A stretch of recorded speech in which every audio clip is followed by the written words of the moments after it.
Revenge films. Christmas is near.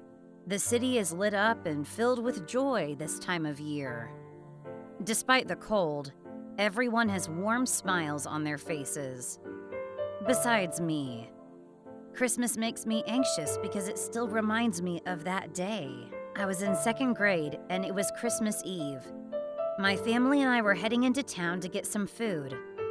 While we were waiting at the lights, I was telling my dad, I hope Santa Claus brings us lots of presents. If you were a good girl this year, I'm sure he will. Uh-oh, maybe you won't then. No way! I really hope he does. Don't worry, Jill. I know you're a nice girl, and you're always trying to make everyone happy. Santa watches you. Really? Hooray! It was just a normal Christmas conversation we were having.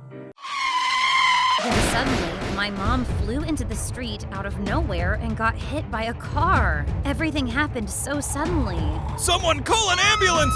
People gathered around to see what had happened. My dad and brother rushed to my mom's side. I was frozen in shock.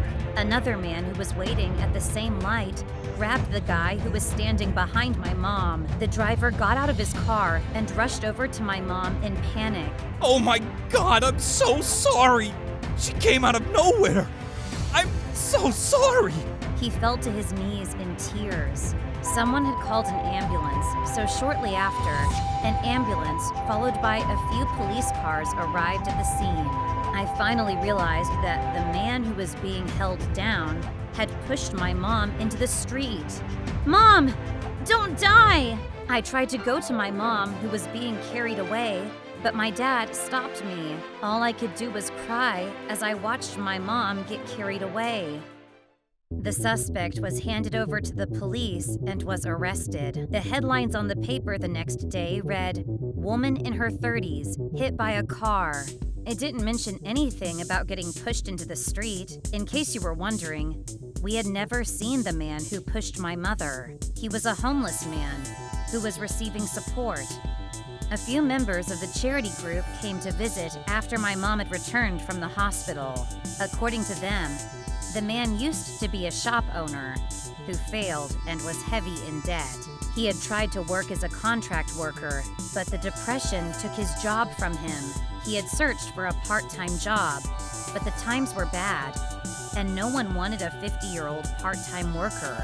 He had no way of paying his debt and was being chased down by debt collectors every day. His wife got fed up and took their child and had left him.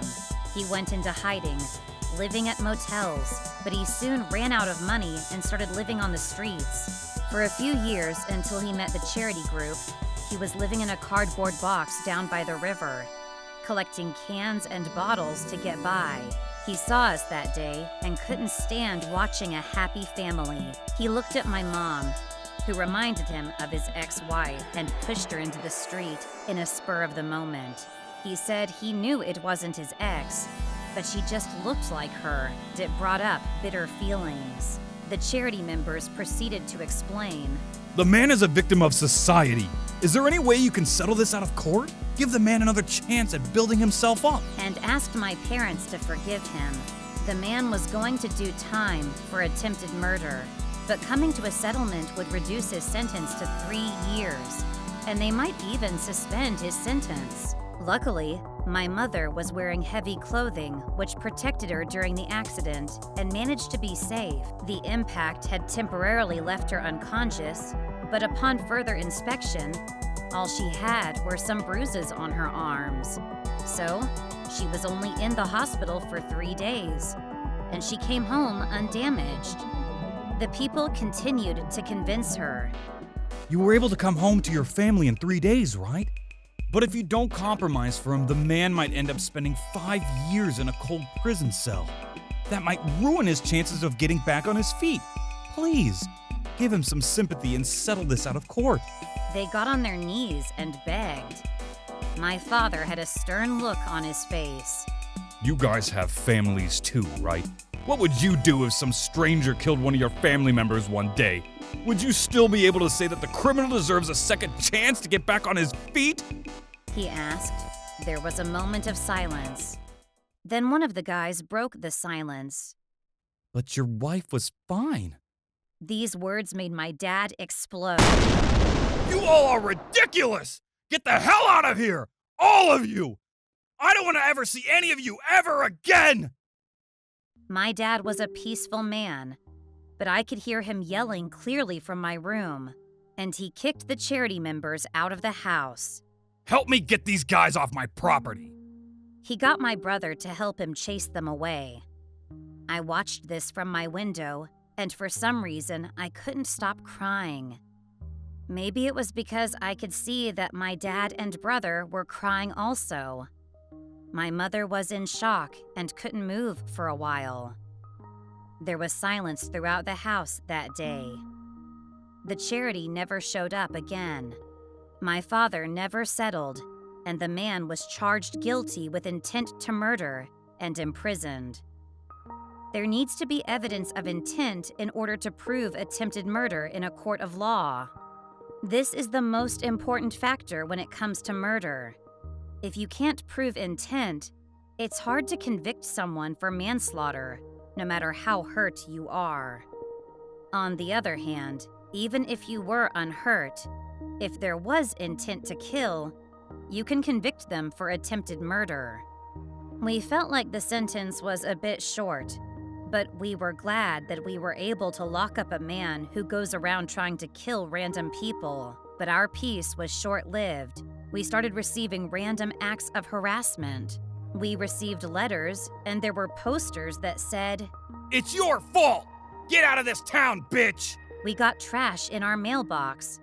And there was a time when someone left a dead cat on our doorsteps.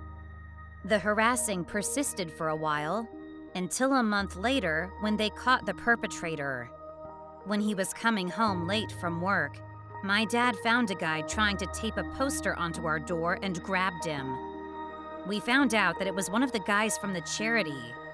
The man explained to the police. They're terrible people who won't try to give a homeless man another chance.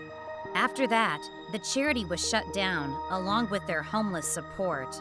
I'm not sure of the exact reasons, but I heard that there were many people who complained about their extreme activism.